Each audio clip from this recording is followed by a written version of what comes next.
자율 반등이 나오면 결국은 지켜야 될 지지선 이 60만 원 이 부근에서 다시 저항을 받고 한번 또 이런 식으로 될 수 있는데, 이렇게 될 경우에는 여기가 이제는 쉽게 말해서 바닥점에 가까운다. 그리고 이렇게 된들 또 이 자리, 이거는 언제든지 또 터치를 할 수 있는 LNF 109%를 그 초창기부터도 그 텀을 다 먹어봤었고, 평가 이익이 이만큼 났다가 평가 이익이 이렇게 줄어드는 거, 지금 같은 현상, 미중 무역전쟁 때 19년도까지 거의 60% 70% 빠져도 결국은 그 결을 믿고 간 거니까 저는 실전의 경험으로 그 말씀을 드리는 거예요.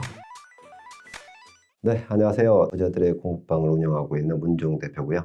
부자들의 공부방에서 2차전지에 대해서 굉장히 궁금하신 게 많으시잖아요. 2차전지에 대한 뷰나 흔히들 말하는 어떤 그런 정형화된 그런 얘기들 말고, 우리가 이제 투자자로서 매매하는 지속 가능한 어떤 투자를 위한 뷰와 어떤 전략, 그런 것도 이제 유튜브 영상을 통해서 많이 알려드리고 있습니다. 그러니까 구독과 좋아요 좀 많이 눌러주시고, 궁금하신 점이 있으시면은 거기 들어오시면은 보다 더 많은 정보와 내용을 얻으실 수 있으실 겁니다. 2차전지 관련주들의 실적이 리더에 못 맺히면서 이제 2차전지에 대한 성장 둔화에 대한 우려도 나오고 있는데요. 2차전지 성장성은 어떻게 전망하시나요? 그런 질문을 굉장히 많이 받죠. 사실 이제 2차전지가 작년에 굉장한 붐을 일으키면서 우리 많은 투자자분들이 6개월 동안 힘든 구간을 거쳐서 과연 이게 2차전지가 될까? 그런 의구심들이 많이 있잖아요. 가뜩이나 이제 최근에 여러 가지 노이즈들이 많이 발생이 되고, 실제로 실적이 또 안 좋게 발표가 되면서 여러 가지 지금 그동안에 쌓였던 노이즈들이 진짜 현실이 되고 앞으로 성장이 끝나는 거 아닌가? 그런 얘기를 하잖아요. 거기에 대해서 이제 저는 원론적인 얘기는 사실 뻔하잖아요. 앞으로 좋다, 그냥. 그거에도 저는 마찬가지로 동의하는 바고요. 왜냐하면은 일단 그 2차전지라고 하는 거는 그 쓰임새가 지금 현재 전기차에 대한 수요를 계속 논의를 하고 있잖아요. 근데 그 전기차에 대한 수요를 먼저 이제 집어서 얘기를 하면, 현재는 전체적인 전기차 침투율이 그 글로벌리로 따지면 약 15% 전후 그런 부분이고, 물론 이제 지역별로 중국이나 유럽, 미국 그 지역별로 따지면은 격차가 상당히 있죠. 그 드라이브를 건 그 시기와 어떤 그런 속도가 다 다르니까요. 저희 나라가 주로 이제 타겟으로 삼는 그 시장은 일단 현재 누구나 알다시피 미국이잖아요, 지금은. 그 기존에는 이제 유럽이었고, 초창기에 중국이 40% 점유율이 육박하는 그 시대에 갔을 동안에는 우리나라는 거의 배제가 된 상태고요. 중국의 자국의 어떤 그런 보위에서. 근데 어쨌든 간에 지금 미국이라는 나라가 가장 큰 자동차 소비 시장인데, 거기가 지금 약 10%가 채 안 되는 그러한 수준에 와 있고요. 그에 따라서 지금 IRA 이 수정 법안이 나왔고, 유럽도 마찬가지로 CRM이 그런 법안이 나오고 해서 이제 중국을 배제하는 그런 흐름은 지속적으로 계속해서 법안으로 정해졌기 때문에 정권이 바뀐다고 흔히들 트럼프가 바뀌면 어떻게 된다 그러지만은, 이 미국 같은 정부는 그렇게 손바닥 뒤집듯이 확 바꿀 수 있는 그런 부분이 아니기 때문에 속도의 차이가 있을 뿐이지 결국은 가는 길은 똑같다. 그렇게 보는 거는 누구나 다 2차전지에 관심을 갖고 있는 구독자분들은 다 알고 계실 거예요. 한마디로 말씀드리면 그런 부분에서는 전혀 의심할 바는 없다. 다만 중요한 거는 지금 현재 시세가 역행을 하고 있으니까 그런 거에 대한 의구심이 있는데, 그거는 좀 이따 기회가 되면 또 시세와 연관돼서 왜 이러한 메커니즘이 형성이 되는지는 한번 또 말씀을 드릴 텐데, 그러한 의구심은, 성장성에 대한 의구심은 그냥 배제해놓고 보셔도 되겠다, 그렇게 말씀을 드리겠습니다. 2차전지 하면은 포스코홀딩스 그리고 포스코퓨챔에 관심이 많잖아요. 그렇죠. 그래서 포스코 그룹주는 어떻게 보시고, 가장 유망한 포스코 그룹주는 무엇이라고 보시나요? 대표적으로 이제 그 2차전지는 셀 3사를 제외하고는 이제 소재 회사인데,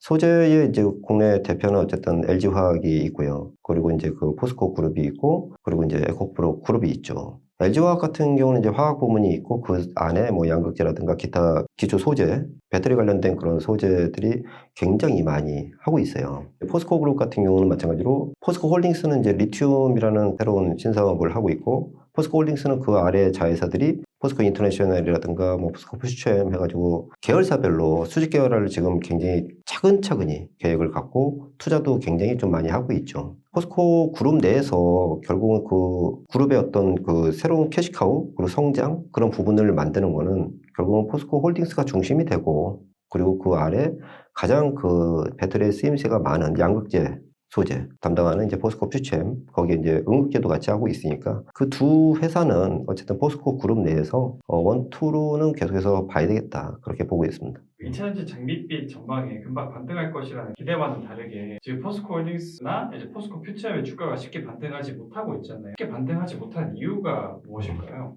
결국은 이게 그 주가라는 게 저는 그렇게 생각을 해요. 이제 앞으로 굉장히 좀 좋아질 것이다. 그게 사실 선반영이라는 그 부분을 주가에 이제 표현을 하잖아요. 결과론적으로 그런 말씀을 드리는 것보다도 주가는 어쨌든 수요와 공급이거든요. 주가도. 근데 지난해 7월 달 같은 경우는 이제 굉장히 강한 어떤 수요의 쏠림이 있었죠. 재밌는 게 뭐냐면은 국내의 어떤 그 주가를 형성하는 그 수급 주체가 크게 세 가지잖아요. 기관, 외국인, 그리고 개인 투자자. 지난해 7월까지, 그러니까 상반기 1월, 2월, 3월 같은 경우는 하면서 이렇게 올라갔었고 4월, 5월 달에는 진짜 가네? 그런 식으로 왔단 말이에요. 5월 달에 잠시 조정을 받고 이제 6월, 7월을 통해서 와 하면서 이제 쏠림이 굉장히 심하게 들어간 거죠. 그때 당시에 이제 수급을 보면 전부 다 개인 투자자분들이세요. 그래서 개인 투자자분들이 결국은 7월에 고점을 만들었고, 그리고 그 와중에 이제 뭐 증권사 애널리스트들은 이제 뭐 굉장히 좀 공격적인 매도 리포스트, 그리고 공매도와 뭐 연관된 그런 노이즈들도 상당히 좀 많았고, 어쨌든 간에 지금 보면은 주가는 지금 현재 고점을 형성하고 나서 고점 대비 지금 거의 반토막 이상 그렇게 이제 돼 있는 상태죠. 그리고 앞으로 뭐 전망도 좋고 한다는데 주가는 왜 이렇게 거꾸로 갈까? 공교롭게 제가 이제 부자들의 공부방 그 유튜브 영상을 통해서 지난번 영상에서 골파이가 한번 좀 나올 수 있을 것 같다라고 했는데 투자자분들께 죄송하게도 지난 주말부터 해서 오늘 폭락이 나오면서 골파이가 본격화가 좀 됐어요. 결국은 가격의 논리라고 보는데 상대적인 가격이 이제 높고 낮음에 따라서 그리고 개인 투자자분들의 어떤 쏠림, 그 심리적인 어떤 그 쏠림의 영향이 굉장히 크지 않았나. 그리고 지금의 주가가 이렇게 하락하는 그것도 마찬가지로 재밌는 게 뭐냐면은 지난주 금요일 그리고 오늘 월요일 개인들의 매도가 굉장히 많았어요. 이차전지에.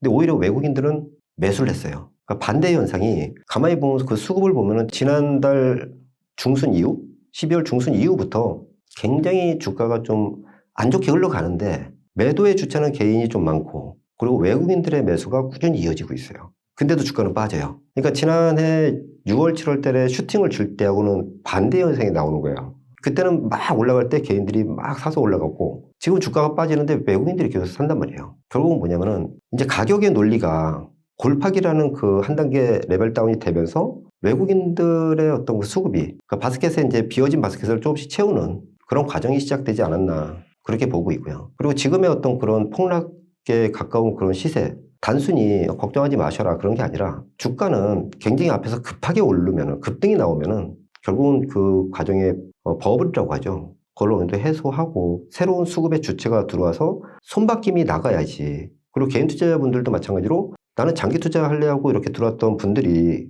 한 6개월 참다가 지금 앞에 있는 그 저점을 깨니까 그러니까 기술적 분석이 무너지는 자리가 나오니까 겁나서 또 파시고 패닉으로 파시고 특히나 신용 뭐 미수에서 하신 분들은 더 파시고 그럼 결국은 뭐예요? 그러니까 수급의 측면에서 수요와 공급이 깨진 거죠. 그동안 계속해서 갖고 있던 개인분들이 파는 거죠. 자기는 계속해서 갖고 믿고 가지만은 이게 머리로는 믿고 가지만은 시세를 보면은 괜히 겁나잖아요.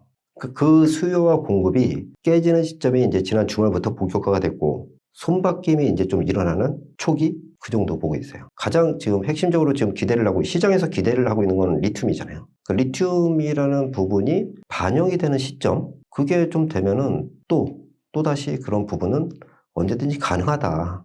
다만 그 시점이 오기까지 우리 개인 투자자분들은 사실 빠른 수익과 빠른 어떤 변화, 수익의 변화를 투자자로서 좀 원하시잖아요. 근데 그게 그 격차가 조금 그 시간이 좀 걸릴 수 있는데 제가 보는 시점에서는 어쨌든 요번에 지금 미국은 굉장히 좀 크게 많이 올라가고 물론 AI 반도체 필두로 올라가고 반면에 그 배터리는 거꾸로 폭격을 맞고 있고 그 중에 또 포스코홀딩스 마찬가지로 맞고 있잖아요. 좀 전에도 말씀드렸지만은 지금 현재는 손바뀜 수급의 본격화가 되기 위한 초기 구간? 보통 이런 거는 제 경험적으로 보면 한 두세 달 정도 안에서 그러한 변화가 상당히 좀 많이 나와요. 그렇게 되면 한 1분기, 2분기 지나면서 실적에 대한 그 부분이 이제 서서히 좀 시세로 좀 녹아드는, 현재 이렇게 많이 떨어진 시세를 실적이 안 좋아서 그랬어, 뭐 그런 것들이 이제 좀 받아들여지는, 그러면서 이제 서서히 바닥을 잡는 그런 자리가 좀 되고, 그 과정이 지나면은 또 언제 그랬냐는 듯이 또 이렇게 주가가, 개인 투자자분들이 지금은 굉장히 막 너무 힘들고 막 이렇게 그러지만은, 그게 또 3개월, 6개월 그 분기 단위로 주가는 결국은 또 이렇게 변해가더라. 경험적으로 봤을 때 그렇습니다. 그 포스코 퓨처엠이 11월에 엄청난 반등을 해주었잖아요. 또다시 하락을 하면서 이런 탄력적인 반등이 또 나올까? 그래서 이런 흐름이 또다시 나와줄 수 있을까요? 충분히 나온다고 봐요. 지난 11월 1일 날 저점을 찍고, 뭐 에코프로, 그리고 에코프로 BM, 뭐 포스코 퓨처엠, 그게 이제 동시 상한가를 들어가거든요. 한 2박 3일 동안에 거의 뭐 저점 대비 뭐 50% 이상, 60% 그렇게 급등을 하고 나서 이제 그 뒤로 이렇게 좀 굉장히 지겨운 시세. 그게 11월 1일부터니까 벌써 2달 반 동안 그렇게 진행이 됐었죠. 그 중간에 물론 이제 에코프로 BM이 이제 대규모 수주가 나오면서 또 한 번에 희망을 줬었는데, 역시도 그냥 그거를 돌파해서 쫙 뻗어나가는 게 아니라 결국은 또 지지부진하는 그런 흐름이 나왔고, 그 심지어 이제 그 거의 11월 1일 날 저점을 위협받는 그런 수준까지 왔잖아요. 물론 이제 에코프로 같은 경우는 11월 1일 날 저점을 지난 금요일 날 깼고요. 의구심들이 상당히 좀 많이 들은다고 이제 보고 있는데, 지금 이제 매매를 하고 투자를 하는 그런 입장에서, 그러니까 단순히 나는 존버해서 한 2, 3년 갖고 있으면 먹는 거야, 뭐는 배제한 상태에서, 우리 투자자분들이 대부분이 단기적인 어떤 시세에 민감하시잖아요. 그런 측면을 놓고 말씀을 드리면은 역배열이라고 하죠. 그동안은 정배열을 계속 유지하고 있었는데, 지금 현재 6개월 정도 이렇게 지지부진한 흐름, 주가 하락과 횡보 그 과정을 통해서 거의 지금 이제 그 중장기 이평선이 역배열 수준으로 왔어요. 그 정배열로 뻗어 나갔던 그 시세가 급등한 주식은 그렇게 나가다가 그게 한번 꺾이면 이제 역배열로 이제 접어드는데, 그 역배열로 접어드는 그 수순에서 결국 개인 투자분들이 믿었던 어떤 그런 멘탈, 기대, 그게 확 깨지는 거죠. 그게 지금 시점이거든요. 지난 주말부터 오늘 월요일 날. 그래서 급락이 이제 막 거의 10% 가까운 급락이 나왔고요. 그럼 그거는 이제 그렇다고 그게 나왔다고 바로 V자 받는 건 아니거든요. 강한 정배열에서 역배열로 접어들 때는 쉽게 말해서 그 역배열의 기간이 짧게는 한 2-3달, 길게는 6개월. 그 기간 동안에 바닥이 형성이 돼요. 그 바닥이 형성되는 요인은 뭐냐면 수급이 바뀌는 거예요. 기대에 찼던 개인의 수급이 거기서 다 털리고, 그 가치를 알지만은 그 전체적인 개인의 수급이 너무 많았고 주가의 위치가 상당히 높았기 때문에 알면서도 못 들어온 외국인이나 기관 펀드들, 쉽게 말해서 외국인도 우리가 흔히 하는 그냥 외국인 통틀어 얘기하지만은 각 글로벌 지역별로 펀드의 규모는 굉장히 개수도 많거든요. 각자 생각이 일치할 수는 없거든요. 우리 개인 투자자들이 다 다르듯이. 기관도 마찬가지예요. 기관도 보면은 뭐 연기금, 뭐 사모펀드, 투신 엄청 많잖아요. 그 개개인의 뭐 어떤 매니저, 펀드 매니저들이, 운용의 주체들이 똑같은 시각을 갖고 있지는 않거든요. 어떤 펀드는 야 이거 되게 좀 사고 싶은데 너무 비싸 지금은. 아무튼 자기네가 아무리 생각해도 좀 비싸. 근데 지금은 이제 가격 매대가 생겼어 해서 들어오는 펀드들도 있거든요. 그 과정이 그 역배열의 기간 중에 나타나요. 그걸 우리는 흔히 손바뀜이라고 하죠. 수급의 주체가. 기존까지는 개인 투자자분들이 월등히 많이 갖고 있었잖아요. 대부분의 2차전지 소재 핵심주들은. 포스코 그룹주, 에코그룹주, 심지어 뭐 그 배터리 관련된 모든 걸 통틀어도 개인 투자자분들이 지난 1년 동안 굉장히 많이 갖고 있었다고요. 근데 그 기술적 분석이 무너지는 지난 주말부터 해서 본격적으로 매도가 이제 나오는 시점. 그리고 그 시간이 짧게는 2-3달, 길게는 5-6개월.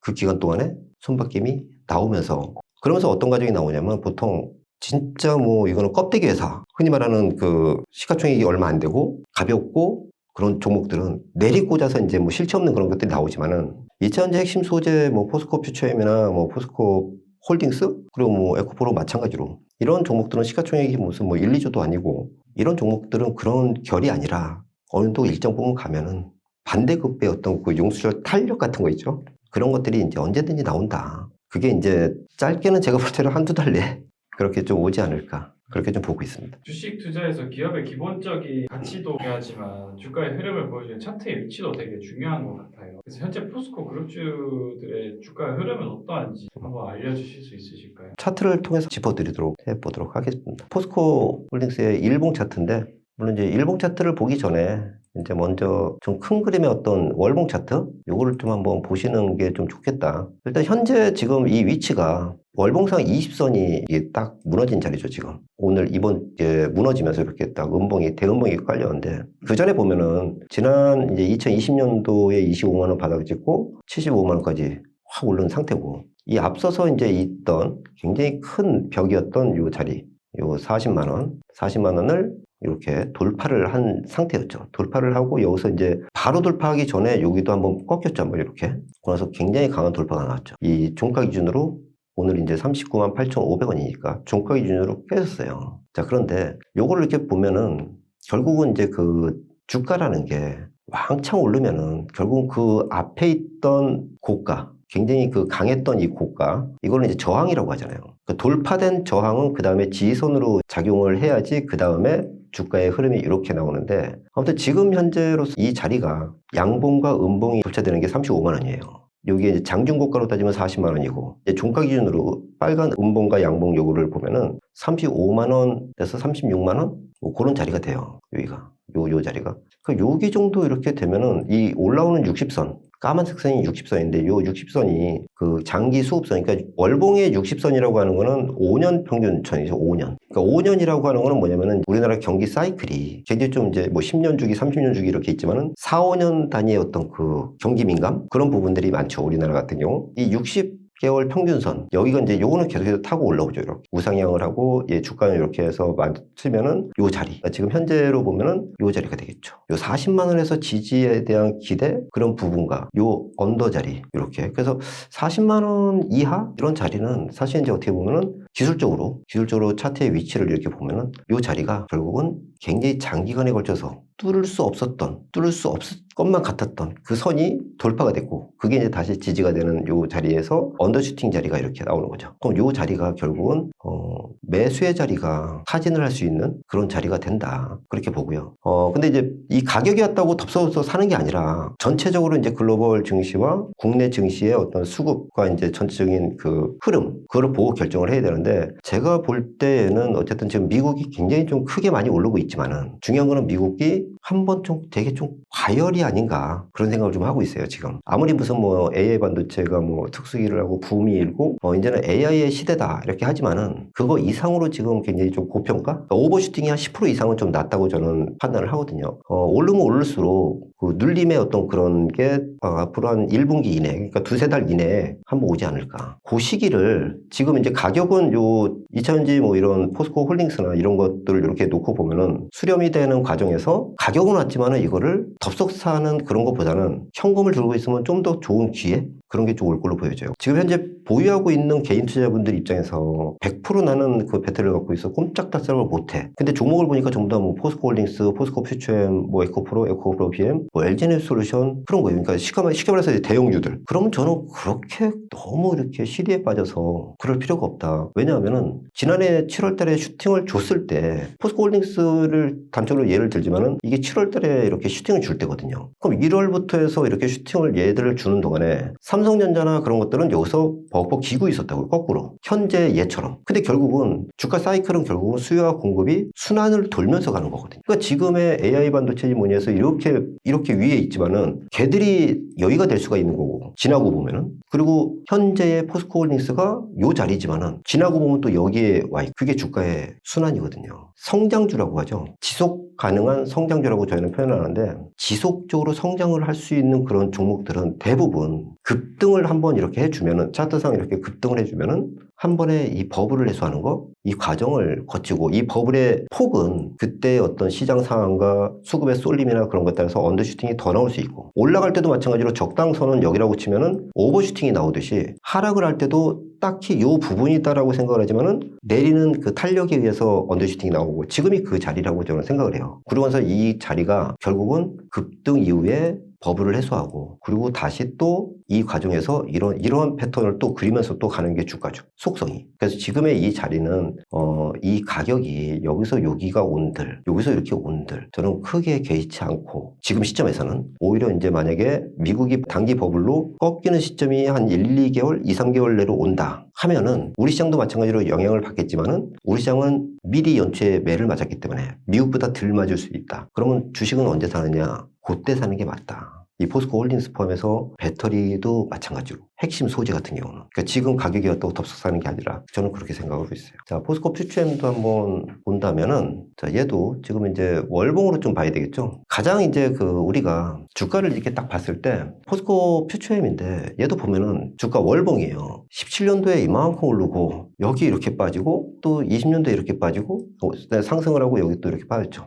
그리고 22년도부터 해서 이렇게 올랐어요. 자, 그러면은 보통은 이제 이게 과연 여기가 피크아웃이었냐, 이게 전기차 전체적으로 이제 양극재 얘들이 앞으로 100만 톤의 캐파 2030년도까지 그러면 피크아웃이냐? 아니다라는 거죠. 그러면 그때 30년도에 계획하고 있는 100만 톤의 양극재 그 설비 그거에 대한 매출이나 모든 10년치를 땡겨왔다. 그것도 사실 논리적으로 맞지 않는 게 지금 보면은 리튬 가격에 연동해서 매출했다는 실적 그게 또 이제 증가가 되는 경우와 감소가 되는 경우가 있잖아요. 그럼 앞으로 지금 23년도 기준이니까 앞으로 2030년도에 얘네가 이제 100만 톤이다. 그러면은 앞으로 7년 뒤에 리튬 가격을 제대로 맞출 수 있는 사람이 과연 누가 있는가? 그거죠. 그러면 결론적으로 보면은 중요한 건 우리가 여기서 생각할 때 상식적으로 이 회사가 성장주라고 제가 이제 표현을 하잖아요. 어느 성장주든 보면은 이렇게 간다고 쳐요. 이 피크아웃이 여기라고 치고요. 피크아웃이 업황의 피크아웃이. 그러면 지금 얘는 15% 구간이라는 얘기예요. 지금 전기차는 15% 구간이라는 얘기죠. 여기가 지금 여기가 100% 구간이라고 치면은 이렇게 왔다가 또 이렇게 가고 또 여기 왔다가 이렇게 가고 또 이런 식으로 왔다가 여기를 또 넘어갔다가 다시 수렴을 시키고 또 가고 이런 식으로 가는 게 성장주의 궤적이거든요. 이 과정에서 쉽게 말해서 이러한 하락 이런 부분이 의구심들이 굉장히 많이 나오는 거죠. 요 하락 요 하락 요 하락. 자, 여기도 보면은 17년도에서 18년도 이렇게 오를 때 이것도 한 500%씩 올랐어요. 에코프로나 뭐 그런 것들도 마찬가지로 양극재 배터리 관련된 소재들이 17년도 18년도에 많이 올랐어요. 500%씩 올랐어요. 우리 여기서 이거 내리는데 거의 한 70%씩 내려요. 60%, 70%씩 내렸어요. 요 구간도. 이거 지금 보면 되게 낮게 보이잖아요. 50%에서 70% 내려요, 여기가. 여기도 마찬가지로 60% 내리는 거, 이게요. 요게. 그리고 지금 현재 보면 고점 대비 거의 한 60% 내렸죠. 자, 여기 보면은 장기 성장주에 대한 이 부분은 요 궤적, 요 화살표 궤적을 계속 이렇게 따라가요. 그러면 이게 단순히 뭐 요 하나가 여기가 될 수 있고, 요 과정이 여기가 될 수 있고, 또 요거 지금 현재의 이런 내리막길 여기가 될 수 있고 그렇다는 얘기예요. 물론 전기차가 지금 현재 침투율이 15%다. 앞으로 갈 길이 많다. 그럼 그 과정에서 전기차만 놓고 보는 게 아니잖아요. 또 그 사이에 ESS 시장이라는 게 또 본격화가 되는 게 앞당겨지고 있고 로봇 AI 해서 굉장히 좀 많이 나오잖아요. 심지어 지금 AI 하는데 AI를 돌리는 그 이 서버나 여러 가지 그런 그 시스템 전력이 엄청나게 든다고 하잖아요, 지금. 그래서 그 전력을 어떻게 감당할 거냐 해서 원전을 뭐 다시 해야 된다 그런 얘기도 하는데 결국은 거기 필요한 것도 에너지 저장 장치잖아요. ESS. 여러 가지 보면은 지금 현재 전기차 하나만 가지고 대두되는 이 부분 그리고 앞으로 이 보여주는 그 확장성 그걸 고려하면 지금의 위치가 뭐 굳이 너무 피크아웃을 염두에 두고 이렇게 생각하는 거 아닌가. 그래서 저는 그냥 주가적인 측면에서 그냥 얘가 뭐 향후에 뭐 100만 톤이 됐을 때 밸류가 얼마고 그런 거는 저는 솔직히 별로 관심 없어요. 모든 분들이 그걸로 관심을 갖고 가지만은 실제로 그걸 믿고 오시는 분들이 대부분의 개인 투자자분들인데 그걸 제대로 이해하고 제대로 확신을 갖고 지금까지 존버하고 계시는 분은 제가 볼 때는 그렇게 많지 않다. 최근에 나오는 투매 그런 부분도 보면은 대부분이 그런 얘기 듣고 샀는데 이거 지금 주가가 이게 뭐야 하고 겁나서 나는 팔래 그런 것들이 많잖아요. 결국은 그건 비중 조절과 현금 보유가 없다는 거거든요. 그럼 결국은 우리는 투자하고 그런 입장에서 저는 개인적으로 그런 부분을 보면은 경험적으로 봤을 때는 아무튼 간에 이 자리는 피크아웃은 아니고 지금의 이 자리를 너무 고민하고 그럴 자리는 아니다. 퓨처엠 같은 경우도 여기 보면은 요 선을 한번 그어볼게요. 이렇게 얘가 고점을 찍고 요 고점을 돌파하면 새로운 추세잖아요. 여기도 보면 요 고점을 하회를 안 했잖아요. 그럼 다시 또 이게 나오고 요 고점을 돌파해서 새로운 시세가 나왔고 그럼 새로운 시세가 나오기 전에 여기 잠시 머물던 구간 그게 결국은 요 11월 1일 날 저점이거든요. 그럼 11월 1일 날 저점 부근이 또 한 번의 어떤 저점이 되는 그런 부분이 나올 수 있고 물론 이제 그 매도의 쏠림이 더 강하면 여기 잠시 일시적으로 무너질 수 있지만은 그거는 크게 추세상으로 어떤 위치를 봤을 때는 이런 위치를 봤을 때는 이 범위는 그냥 과매도 정도로 보고 있다. 이 종목을 사서 저 위에서 걸려 계신 분들도 마찬가지고 여기서 샀는데 이만큼 올라왔는데 이때 안 팔아서 지금 다시 매수가 부근까지 올까봐 겁나시는 분들 마찬가지로 지금의 자리는 여기서 좀 더 현재 가격 대비 뭐 10% 15% 빠진들 그거는 언제든지 그 되돌림을 줄 수 있는 가격대로 진입이 됐다. 너무 이렇게 매몰돼서 현재 시세에만 매몰돼서 너무 속상해 하시거나 그럴 것까지는 없지 않나 그런 생각을 하고 있어요. 또 2차전지 관련주들이 하락하면서 이대로 계속 들어가도 괜찮을까? 손절해야 되는 거 아니야? 손절도 못하겠어라고 하시는 분들도 많은데 개인 투자자분들은 2차전지 주식을 계속 들고 가도 괜찮을까요? 저는 들고 가도 괜찮다고 봅니다. 다만 현금이 이제 있는 분들은 매수를 이제 좀 고려해야 될 시기로 보는데 그 시기가 아까도 이제 말씀드렸지만은 지금 우리만 독단적으로 가는 그런 시장이 아니잖아요. 우리가 무슨 뭐 폐쇄적인 어떤 그런 자본 시장도 아니고 글로벌리하고 같이 연동되는 그런 부분을 많이 봐줘야 되는데 그러려면 이제 일단 가장 영향을 받는 게 미국 시장이죠. 미국 시장은 지금 심각한데 우리는 못 가고 있어요. 거기에. 그게 결국은 수출 구조 때문에 그러는데 결국은 그걸 맞춰서 가거든요. 우리나라도 마찬가지로 제가 볼 때는 앞으로 향후에 그 서서히 맞춰 나갈 거예요. 지금은 이제 수출 구조, 지역별 구조라든가 수출의 편중도 그런 것 때문에 미국을 못 따라가는 거죠. 앞으로 어쨌든 그거는 맞춰질 거로 보여지고 그럼 2차전지를 갖고 계시는 분들도 마찬가지로 그 결이 2차전지를 전체를 100%다 갖고 계신 분들이 제일 고민이실 거 아니에요, 지금. 이게 지금 막 마이너스 폭이 그냥 계속 확대가 되고 눈만 뜨면 막 그냥 10%씩 막 빠지고 하고.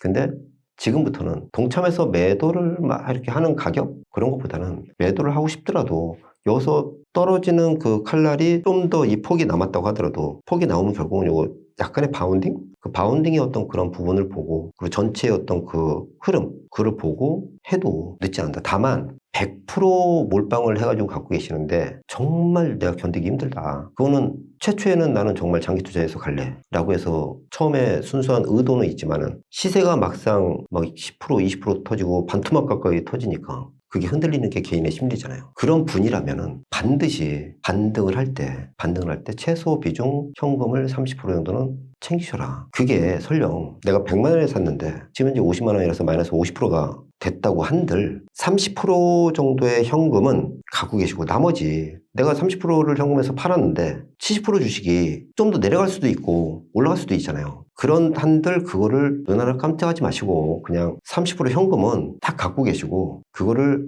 향후에 제가 볼 때는 한두 달? 두세 달 정도의 미국 시장을 통해서 아마 그 시장의 결이 좀 바뀌는 게 좀 나올 걸로 보여져요. 그거는 제가 부자들의 공부방을 통해서 그 시그널이 나오면은 그때그때 이제 또 한번 잡아드리고 제가 또 강의가 있으면 잡아드릴 텐데 아무튼 그거는 분명히 온다고 봅니다. 그래서 저는 이제 현실적인 어떤 개인 투자의 비중 전략을 말씀드리면은 현금이 진짜 없다면은 조만간에 내리꽂다가 반등을 하는 시점 그 시점에서 일정 부분 최소한 20, 30% 현금을 마련하시고 그리고 지금 현재 현금이 그나마 다행스럽게 있으시다라고 하시는 분도 일단은 대기를 하고 계시는 게 왜 지금 뭐 반도체들이 뭐 팔딱팔딱 막 뛰잖아요. 막 뭐 제주 반도체니 뭐 이오테크니션이 막 그런 것들 신고가 나오잖아요. 헉헉 하잖아요. 그런 거 하지 마시고 물론 사서 팍팍 올라갈 수도 있지만은 지금은 잠시 좀 이렇게 전체를 관찰하는 거 왜냐하면은 우리나라는 지금 현재 주도 산업이 없어요. 반도체라고는 하지만은 삼성전자나 하이닉스 같은 것들이 쉽게 말해서 대장주들이 나를 따르면서 굉장히 강하게 막 뽑아나가는 거 있잖아요. 그런 장세가 돼야 되는데 그게 없단 말이에요, 지금. 그게 대세 상승인데 그게 없어요. 제한적이잖아요. 거기다 배터리 대장이라고 하는 LG에너지솔루션이나 삼성 SDI 같은 것들은 거꾸로 신저가가 나오고 있잖아요. 그리고 바이오의 대장이라고 할 수 있는 삼성 바이오로이스나 셀트리온 같은 것도 지금 이제 저 고점 대비해서는 아직 한참 미치잖아요. 시장의 결이 대장 산업이 없는 거예요, 지금. 주도 섹터가. 미국처럼 엔비디아, 뭐 대만처럼 TSMC 다 연결되는 구조가 미국과 연결이 되잖아요. 매출이. 우리나라는 그 매출의 그 편향도가 아직까지는 중국이거든요. 근데 그 결이 제가 볼 때는 경험적으로 제가 오랜 시간 경험적으로 봤을 때는 앞으로 1, 2분기 내로 결이 바뀐다. 그리고 양극재나 이제 어떤 그 배터리 내에서도 작년에는 누가 뭐래도 양극재 뭐 배터리 통틀어서 대장은 에코프로 형제였어요. 이번에 조정이 끝이 아니고 새로운 어떤 출발의 바닥점이라고 치면은 물론 다시 대장이 에코프로 형제가 될 수도 있지만은 포스코 형제가 될 수도 있고 그 결이 달라져요. 그거에 따라서 앞으로 그 펼쳐지는 그 폭이 또 시간이 굉장히 달라집니다. 저는 지금 현금 20, 30% 정도를 확보할 수 있는 고민을 하는 게 현재 시점, 오늘 날짜 기준으로 그거를 이제 전략적으로 갖고 좀 준비를 하시고 양극재 핵심주를 갖고 계시는 분들은 여기서 조금 더 추가 하락이 나온다고 하더라도 너무 속상해하거나 그럴 필요는 없다. 저는 사실 개인적으로 2017년도 다이슨 혁명으로 인해서 코드리스로 해서 쫙쫙 올라갈 때도 LNF 에코프로를 그 초창기부터도 그 텀을 다 먹어봤었고 일정 비중을 저는 주식을 100% 가져가진 않지만은 한 4, 50% 최소 5, 60% 그건 가져가요. 물론 그 사이에서 고점 대비 물론 제가 고점에 산 건 아니지만은 평가 이익이 이만큼 났다가 보유 일부 이제 실현한 부분에 대해서 그 평가 이익이 이렇게 줄어드는 거 지금 같은 현상. 하지만 주식 비중은 배터리에 대한 비중이 한 50% 저는 나머지 현금 또 현금할 수 있는 자산. 그걸로 해서 그때 당시에도 뭐 거의 미중 무역 전쟁 엄청 했을 때 19년도까지 거의 60% 70% 빠져도 결국은 그 결을 믿고 간 거니까. 그 20년도에 코로나 때도 마찬가지로 그 경험을 저는 실전의 경험으로 그 말씀을 드리는 거예요. 그러면서 21년도, 22년도 박살날 때도 50%씩 빠졌어요. 그래서 작년에 또 엄청난 퍼포먼스를 보여줬고 결국은 이번에도 정배열과 역배열의 사이에서 성장주는 계속 그러면서 싹트고 성장하고 하거든요. 다만 그 과정에서 주도 산업이 지속 성장하는 건 똑같아요. 다만 주도 산업이 성장할 때 대장주군, 작년엔 에코프로 형제, 이번에는 또 에코프로가 될 수 있는 거고 아까 말씀드렸지만 그것만 결을 달리해서 그 30%의 현금을 투여할 준비를 하시면은 올해도 투자 성과는 나쁘지 않다. 그리고 지금 배터리를 비단 이렇게 말씀드리지만은 배터리 보유를 갖고 계신데 20, 30%의 현금은 다시 또 그 이 반도체라든가 바이오라든가 그런 섹터가 이렇게 되면 내가 가지고 있는 배터리의 평가손 부분을 어느 정도 케어를 낼 수 있는 거, 밸런스를 맞출 수 있는 쪽으로 투자를 또 할 수가 있거든요. 그래서 저는 현실적인 어떤 투자의 측면에서 말씀을 드리면 그 결이 굉장히 우리 투자자분들한테 심리적으로 안정이 될 수 있다. 그걸 말씀을 드리고 싶은 거예요. 2차전지 대표 기업인 LG에너지 솔루션이 지난 4분기 실적 쇼크에 2차전지 주가가 지속해서 하락하지 않을까 염려하시는 분들이 많은데 어떻게 보시나요? 이미 뭐 많이 하락을 했고요. 그리고 실적 반영을 지금 계속해서 그 이전부터 선반영을 계속 하고 있었다. 그 새로운 어떤 저가의 어떤 그 위협적인 물론 삼성 SDI 같은 경우는 이미 그 앞에 저점을 깨고 지금 내려와 있고 에코프로가 직전에 저점을 지금 깨고 내려오고 있고 LG엔솔도 지금 마찬가지로 그 부분이 이제는 거의 좀 위협을 받는 그런 부분이고 이제 4분기 실적이 이제 뭐 그렇게 나오고 1분기에 돌 수 있느냐 또는 이제 2분기에 돌 수 있느냐 아니면 올해 이제 터닝 포인트를 찾을 수 있느냐 그런 의구심이 상당히 좀 많이 실적에 대한 노이즈가 많이 대두가 되고 있어요. 그런데 이제 에코프로를 비롯해서 그런 소재 회사와 뭐 LG엔솔처럼 뭐 SK온까지 셀사는 약간 좀 결이 좀 다르다고 생각을 해요. 왜냐하면 이제 셀사 같은 경우는 지금 현재 미국에 공장을 짓는 게 대부분 완공일이 25년 7월, 내년 7월이죠. 보통 완공 기준일이. 그러면은 그 전에는 설비 투자를 위해서 돈이 많이 투여가 되는 거잖아요. 그럼 당연히 그만큼 비용에 대한 부담 그런 것들이 많잖아요.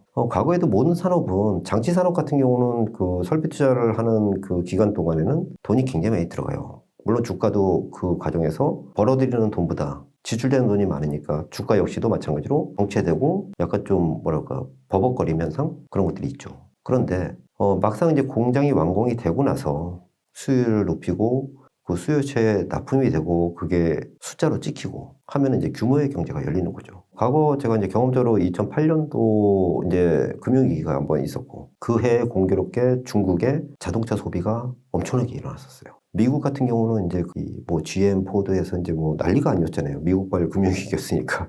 막 파산 직전까지 갔었고 도요타 같은 경우는 당시에 그 1000만 대 그 생산 캐파를 하면서 맨날 리콜과의 전쟁을 하는 상태였고 근데 중국에서는 당시 2008년도에 갑작스러운 어떤 베이징 올림픽 이후에 그 자동차 수요가 굉장히 많이 소득 수준이 올라가니까 자동차 마이카 구매가 굉장히 늘어나는 거죠.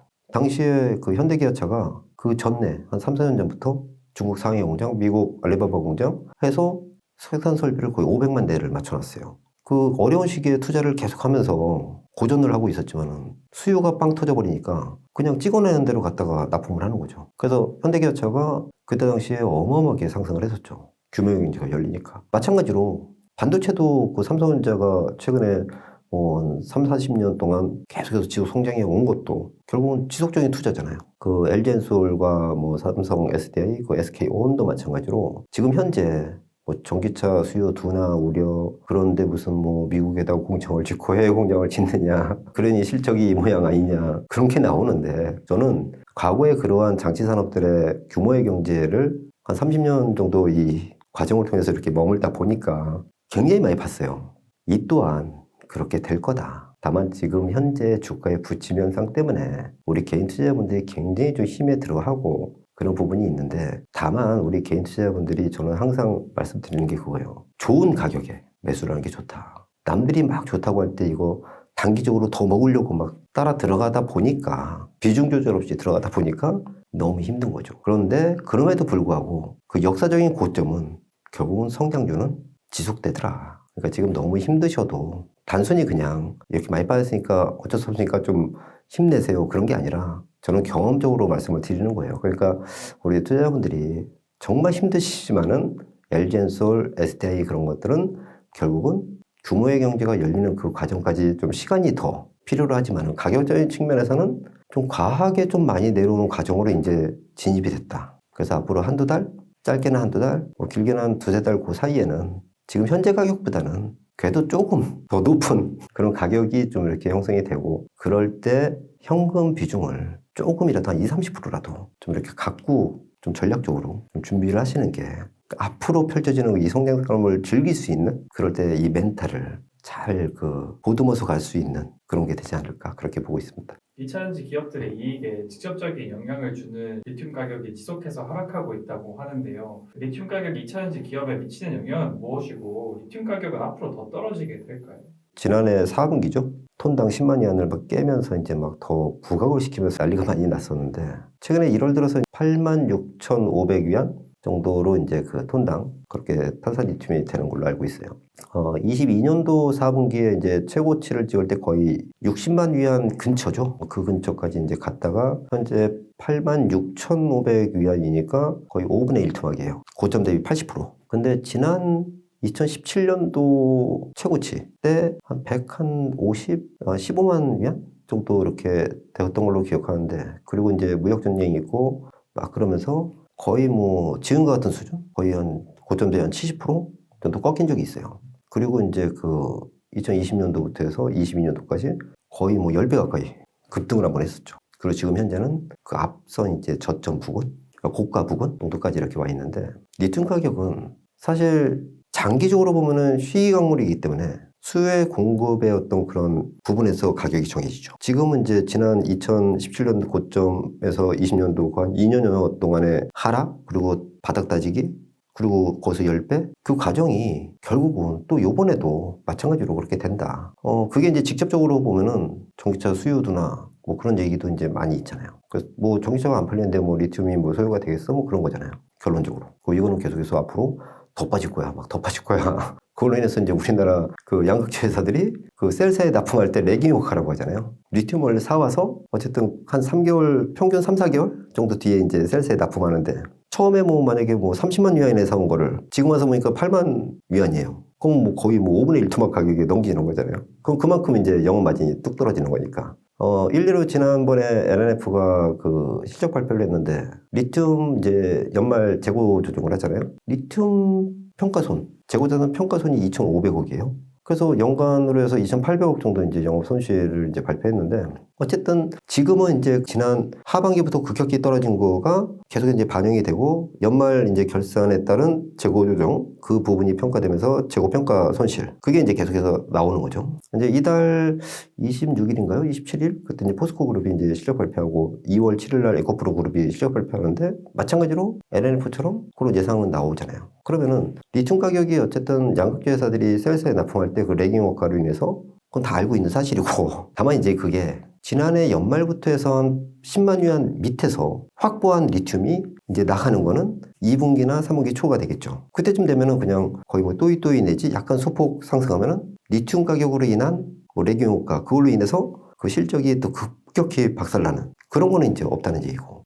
또 하나는 이제 뭐냐면은 지금 양극재 회사들 같은 경우는 아까 이제 셀사 같은 경우는 이제 내년 뭐 7월 부분이 이제 그 공장 오픈이잖아요. 근데 이제 양극재 회사들 같은 경우는 올해 하반기부터 기존의 설비 투자한 공장들이 서서히 이제 오픈이 돼요. 포스코도 마찬가지고 에코프로도 마찬가지고.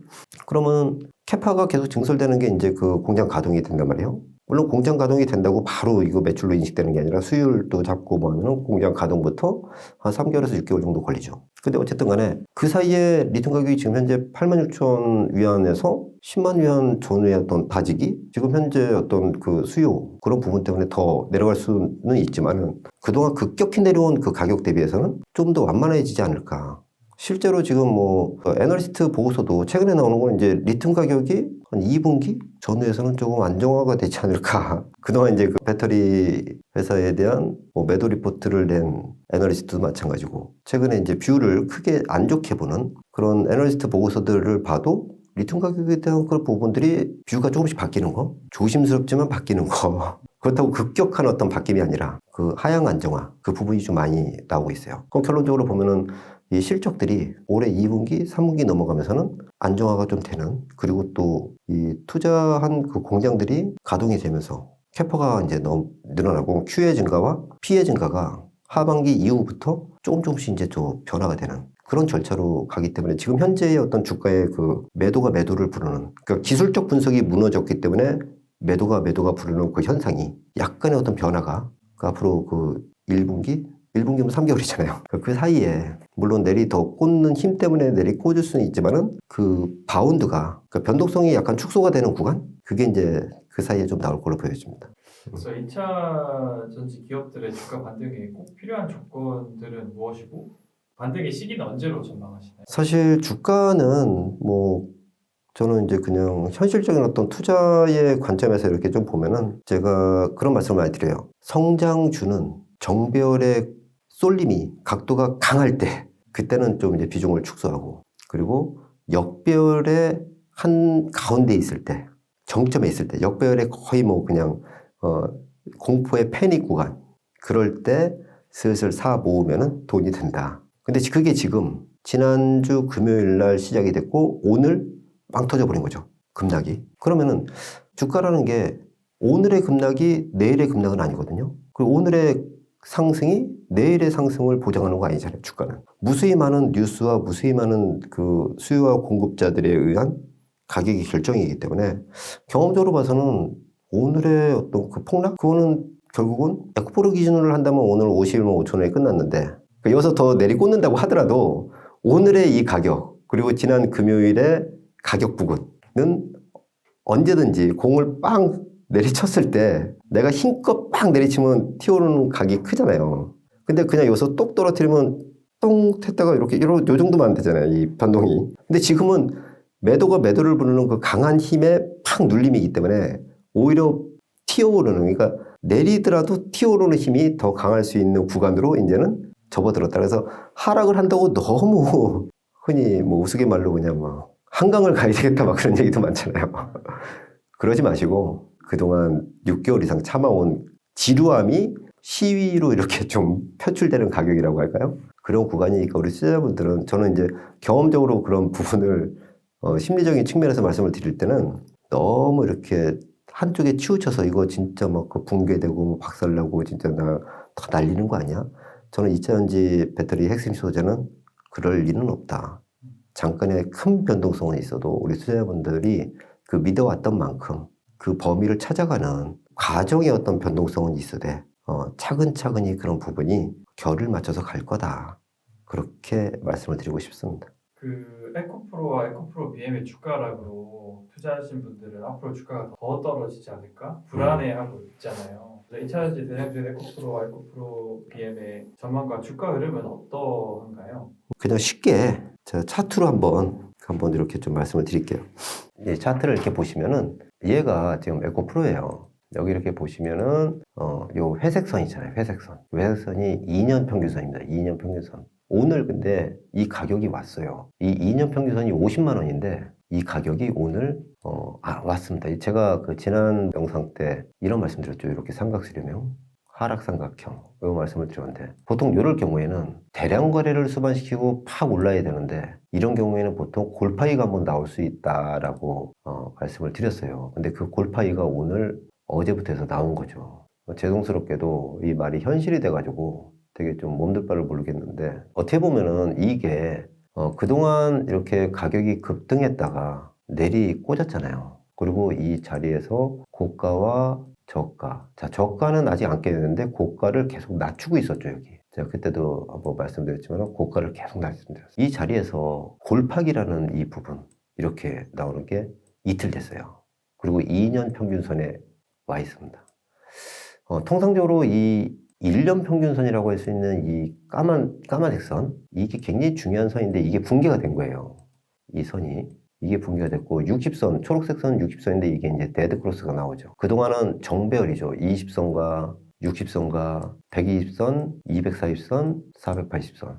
이게 지금 정배열로 이렇게 쫙 있다가 주가가 이제 굉장히 급등을 하고 나서 결국은 이 하락, 그리고 여기서 수급선이라고 할 수 있는 60선을 못 넘었죠. 그리고 계속 고점을 낮추고 있었고 바닥은 계속해서 지키는 듯 했으나 결국은 이럴 경우에는 하락삼각형으로 해서 골파기가 한번 나올 수 있다라는 우려를 이제 말씀드렸는데, 이 골파기는 결국은 밋밋한 변동성을 결국은 변화를 주기 위한 가격이고, 이 가격은 결국은 이렇게 했다가 쏠림 현상 때문에 이렇게 될 수도 있고, 하지만은 결국은 이 자리, 요게 역배열로 이제 넘어가죠. 여기 보면은 60선과 요 240선 요 자리가 역배열이 넘어가요. 이번 주면은 역배열이 되겠죠. 이 상태면은. 그럼 역배열이 되면은 자율반등이 한번 나오죠, 보통. 자율반등이 나오면 결국은 지켜야 될 지지선, 이 60만원, 이 부분에서 다시 저항을 받고 한번 또 이런 식으로 될 수 있는데, 이렇게 될 경우에는 여기가 이제는 쉽게 말해서 바닥점에 가까운다. 그리고 이렇게 된들 또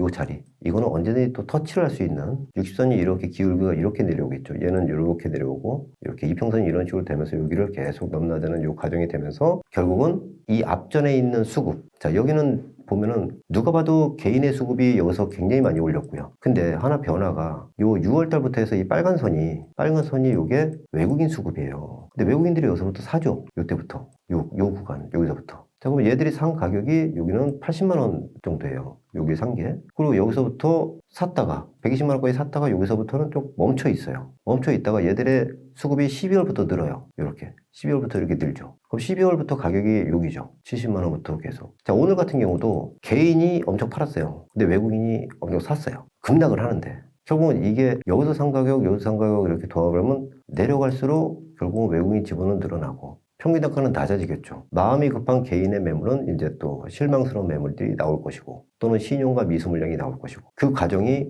결국은 골파기가 진행이 된 거죠, 이게. 이 자리가. 그럼 이 골파기는 결국은 요 고점, 요 자리부터 해서 약 한 15%에서 20% 정도인데, 그 가격은 1차적으로 왔고, 여기서 이제 매도를 부르는 그 과정. 그것 때문에 이제 언더슈팅이 더 또 나올 수 있는데, 그거는 크게 의미가 없다고 봐요, 저는. 경험적으로 보면 이거는 매도가 매도를 부르는 이 과정. 반대로 생각하면 여기는 매수가 매수를 부르는 이 오버슈팅이 나왔고요. 매도가 매도를 부르는 이 반대의 개념으로 보면 마찬가지로 여기서부터의 이 가격 범위는 크게 언제든지 되돌림을 줄 수 있는 그 가격이기 때문에 여기서부터의 그 가격 변동성은 우리 개인 투자자분들이 너무 이렇게 처져서 불안, 공포, 패닉, 그런 걸로 이렇게 생각할 그런 가격은 아닌 것 같다. 그래서 지금부터는 어느 정도 가격이 됐다가 멈추는 선, 1차적으로 이제 반등을 주는 요 선과 여기서 줄 경우, 또는 한 차례 더 했다가 또 이렇게 주는 경우 해서 이제 마디가 형성될 텐데, 그 과정이 앞으로 1, 2개월 내로 해서 좀 진행이 될 걸로 보여지고요. 그 과정이 또 이제 지나면은 주가라는 거는 언제든지 반대 현상, 지금까지의 결과 반대 현상이 나오죠. 그래서 그거는 분명히 온다. 그러니까 우리 투자자분들도 너무 처지지 마시고, 어차피 지금까지 왔잖아요. 그러면 비중 조절, 아까도 말씀드렸지만 반등을 했을 때 내가 정말 현금이 없다. 그럼 한 20, 30% 정도를 과감하게 마련할 수 있는 준비만 좀 하시면은 굉장히 그 다음의 기회에서는 보유한 그 비중 이상으로 효과를 낼 수 있는 게 온다.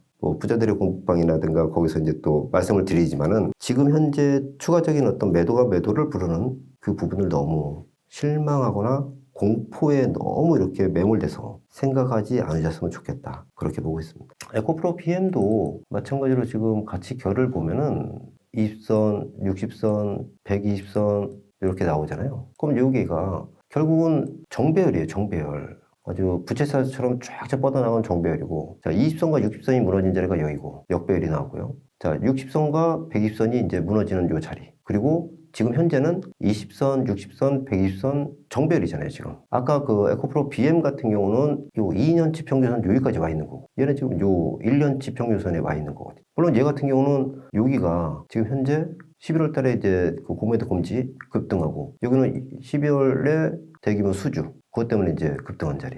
그러면 지금 현재 같이 이제 오늘 10.9% 때려 맞았거든요. 얘도 마찬가지로 여기까지 열어놔도 결국은 이 자리가 이 앞선 이 가격을 깨지 않았잖아요. 얘는. 이 결이 약간 좀 다른 거예요. 에코프로하고는. 에코프로 같은 경우는 아까 여기서 똑같이 결을 보면 여기서 11월 달에 저점 찍고 요런 모양을 해서 에코프로는 이렇게 진행이 됐고요. 그래서 여기서 이렇게 맞은 거고 얘는 지금 여기서 대규모 수주 때문에 잠시 이 자리를 머물러 있는 거고 그 차이인데 결국은 이 차이가 결을 또 같이 할 수밖에 없는 거잖아. 그렇기 때문에 이게 오늘의 음봉이 결국은 또 매도가 매도를 부르는 요 부분이 진행이 된다. 얘는 오늘 같은 경우에 수급이 그 에코프로나 뭐 포스코 퓨처엠, 포스코 홀딩스 같은 경우는 오늘 급락을 할 때 외국인이 매수를 하고 개인이 전부 다 팔았어요. 근데 에코프로 BM만 개인이 샀어요. 외국인이 팔고. 그게 무슨 얘기냐면은 얘는 여기서 안 빠졌잖아요, 지금. 여기서 안 빠졌고. 다른 것들은 여기 저점을 계속 테스트하는 구간이었고. 마찬가지로 얘도 여기서 좀 더 하락, 이 부분이 이렇게 해서 이 자리 나오고 이렇게 해서 이 자리가 나온다고 하더라도 이거 역시도 같이 골파기의 개념이다.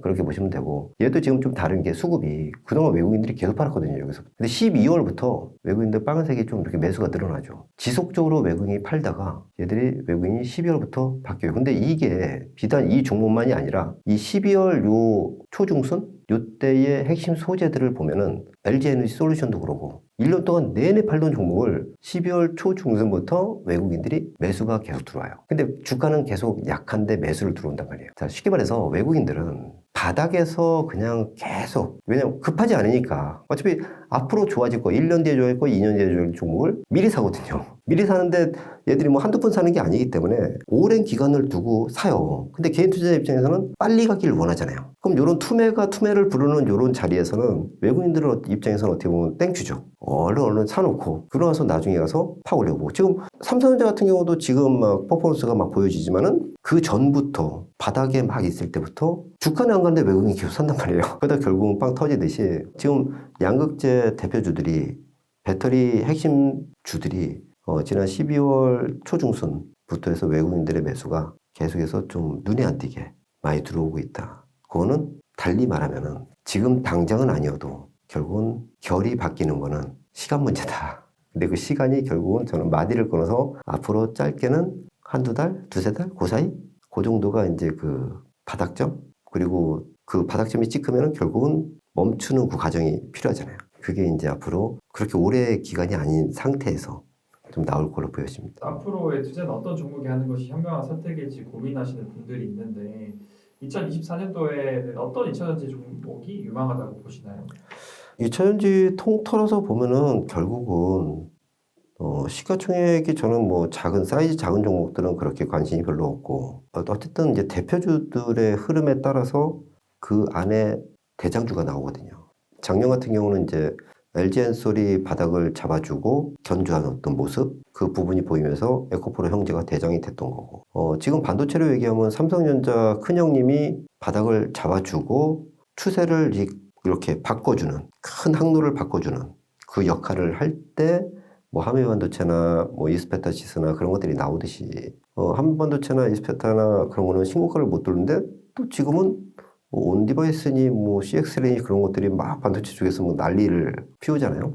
마찬가지로 작년에는 어쨌든 에코프로 형제가 대장주였어요. 근데 주가가 큰 조정을 보이면은 그 다음에 정상화가 될 때의 대장주는 물론 그 앞전의 대장주가 될 수도 있지만은 다른 이를테면 뭐 포스코 형제가 될 수도 있고 그리고 최근에 이제 엔캠이라는 종목이 전액 뭐 그런 부분 때문에 급등을 했었는데 사실 걔는 시가총액이 한 1, 2조 정도 선이니까 그 급이라고 할 수는 없고 어쨌든 간에 큰 덩어리 있는 큰 형님들이 항로를 바꿔줄 때 그 전체 시장하고 결이 다른 종목군들 저는 사실 그런 쪽을 굉장히 작년에도 에코프로와 에코프로 비용을 TV 강연이나 여러 가지 이제 강연을 통해서 그 대장주의 흐름을 해서 이제 지속적으로 말씀을 드렸는데 그게 큰 조정 이후에는 늘 바뀝니다. 반도체든 바이오든 바뀌어요. 이번에도 마찬가지로 대장주의 흐름은 아직 이거다라고 단정을 짓지 마시고 유연하게 열어놓되 일단 핵심 소재 4인방은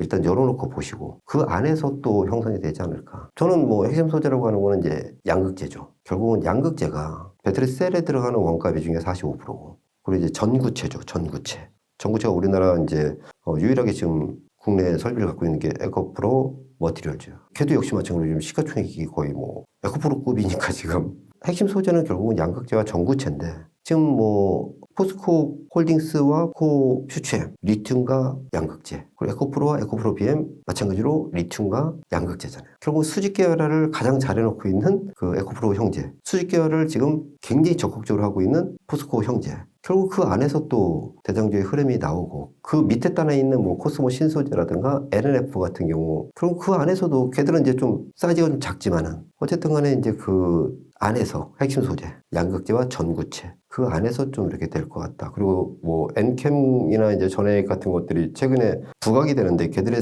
시가총액의 어떤 퍼포먼스의 그 부분 그리고 실적에 대한 부분이 업데이트가 될 때 또 한번 점검을 좀 해볼 필요가 있고요. 근데 단기적으로 주가가 너무 급등을 했기 때문에 단기적으로 급등한 종목은 일단은 배제하고 그래서 정상 가격을 왔을 때 그거를 또 한번 보는 게 일단 핵심 소재는 현재로서는 양극재 그리고 리튬 쪽으로 일단 좀 보고 있습니다. 투자를 하다 보면 주식이 올라서 수익을 보다가 못 팔아서 다시 제자리로 돌아오는 경우가 많잖아요. 그래서 네. 2차전지 주식 투자에서도 되게 중요했을 것 같은데요.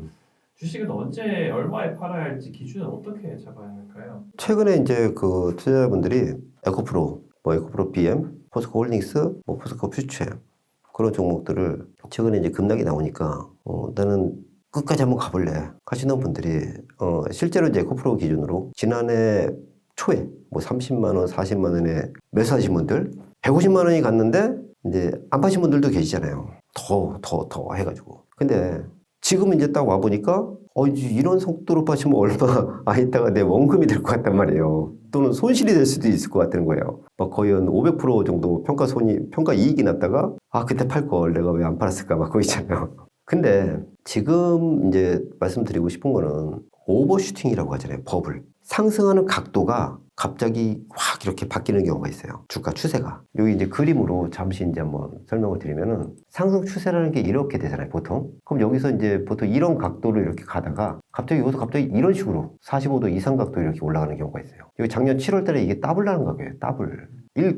딱 한 달 동안. 에코프로도 마찬가지로 BM도 마찬가지로. 여기도 보면 이 상승 각도가 확 올라가죠. 완만하게 캔들이 계속 완만하게 이렇게 하다가 여기도 갑자기 팍 올라가죠. 그리고 잠시 이렇게 되죠. 여기도 마찬가지로 팍, 여기도 팍. 그럼 이 상승 각도가 갑자기 상승은 완만하게 계속 추세를 이렇게 가는데 갑자기 이게 팍 올라가는 경우. 주가라는 게 천천히 가다가 팍 올라가는 그 시점. 그럴 때 보통 이제 한 하루 이틀 또는 2, 3일 정도 이렇게 이어지는 경우인데 그럴 때 한 비중을 최소한 한 20, 30% 정도는 분할로 한번 실현을 하고 더 가든 말든 20, 30% 정도 실현하면 나머지 수량이 있잖아요. 더 가면 그 나머지가 땡큐고 갔다가 이렇게 무너져 내릴 때는 그래도 이게 수익 실현하는 게 있으니까 그 현금을 가지고 또 기회를 볼 수가 있는 그런 게 되잖아요. 항상 계좌의 그 현금 비중은 뭐 최소 한 20% 정도? 그 정도는 항상 가지고 가야 된다. 아무리 좋아도. 그리고 지금 현재 이제 100% 비중이 다 있다고 하더라도 최소한 한 20, 30% 비중은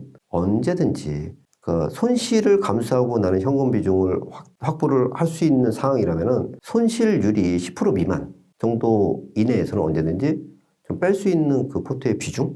그 정도를 좀 해놓으면은 주식 투자를 하는 데 있어서 주가의 어떤 변동성을 항상 우리는 함께 하잖아요. 그럴 때 유연하게 볼 수 있다. 그리고 지금처럼 막 투매가 나오는 시점. 그럴 때 매수를 한번 저울질 해볼까 하는 여유도 생기잖아요. 저점에 사가지고 고점에 한번 100%확 현금화하고 그런 거는 사실 거의 불가능하거든요. 워런 버핏도 뭐 거의 주식 비중 거의 뭐 70% 이상씩 항상 유지하잖아요. 무슨 공황이 오거나 말거나. 그럼 현금을 갖고 있는 그 부분을 가지고 어떤 공황이나 다들 버리고 가는 그런 자리에서 성장주를 뭐 워런 버핏이 사실 뭐 가치 투자를 한다고 하지만 대부분 성장주잖아요. 지속 가능한 필수 소비 성장주. 애플이 대표적이고. 그걸 그 시점마다 그냥 사잖아요. 떨어지는 대로 사고. 마찬가지로 배터리도 마찬가지인 것 같아요. 그 반도체도 마찬가지고 바이오도 마찬가지고. 저는 반도체, 배터리, 바이오 이 세 개는 결국은 그냥 계속하는 성장주라고 봐요. 아직 피크아웃이 아니고 중간중간 경기 사이클을 좀 타는 거는 있어도 중간중간에 그 사이클마다의 어떤 고점은 다 달라도 결국은 쭉 그냥 우상향 하는 거 그걸로 보는데 가는 과정에서 지난해처럼 그런 급작스러운 급등 각도를 바꾸고 최근에 반도체가 그런 모습이 좀 보이고요. 미국 주식도 지금 그런 게 보이거든요. 그럴 때 너무 끝까지 가서 먹으려고 하지 마시고 저는 우리 그 함께 하시는 분들한테 항상 말씀드리는 게 발바닥에 사서 머리 끝에까지 먹을 생각을 하면 주식 못한다. 각도가 팍 오르는 거를 거의 어깨 위라고 보시고 그러면 진짜 와 나는 나한테 정말 운을 주시는구나 하고 부담 없이 그냥 까치밥이라고 하죠. 내가 충분히 수익 내고 팔았는데 더 가는 건 이거는 나 말고 다른 사람 몫이다. 까치밥이라고 좀 남겨놔야지 그 까치가 나한테 나중에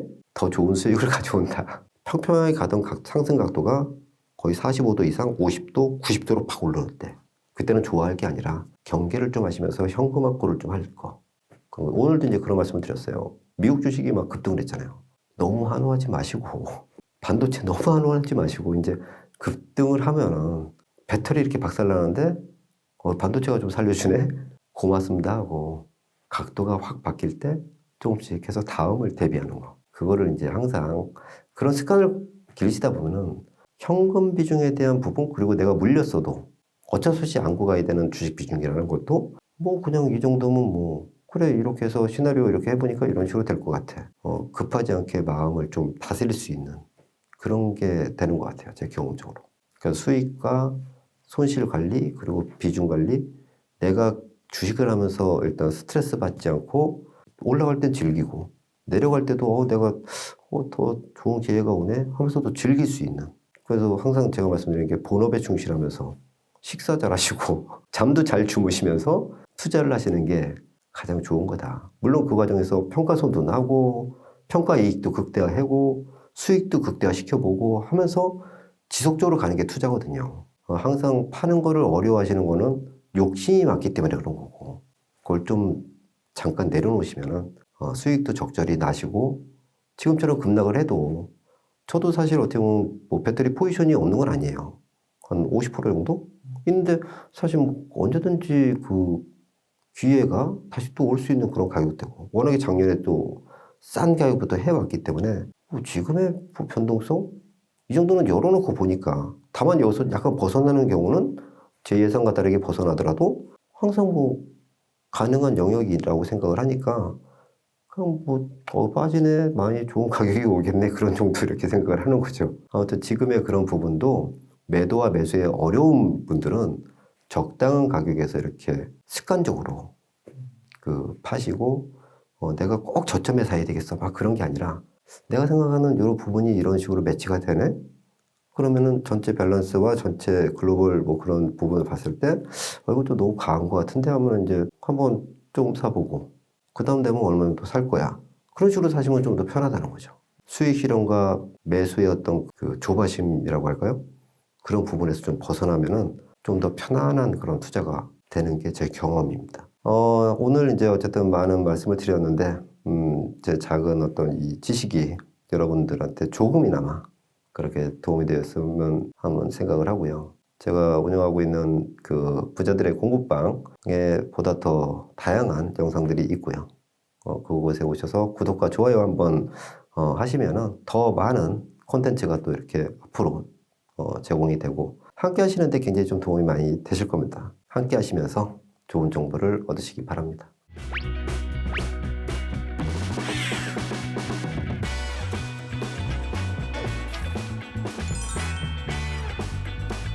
같이 가격이 떨어져도 누군가 많이 사기 시작하는 시점이 있고 누군가가 사지 않는 시점이라는 거죠. 근데 충분히 떨어졌다고 생각하면 계속 수요가 들어와요. 그러면서 거래량이 추세적으로 증가합니다. 남들이 보지 않는 걸 봐야죠. 그게 거래량입니다. 투자를 하고 싶은데 아파트 가격이 일단 너무 많이 올랐고 규제가 많아요. 근데 투자는 하고 싶어요. 그럼 어디로 가야 될까요? 제가 추천해주고 싶은 아파트 한번 찍어드리도록 하겠습니다. 주목해야 될 곳 여기 들어갑니다. 아직은 기회가 남아 있습니다. 떨어지면 기회입니다. 그걸 두려워하지 말고요. 기회를 잡아야 됩니다.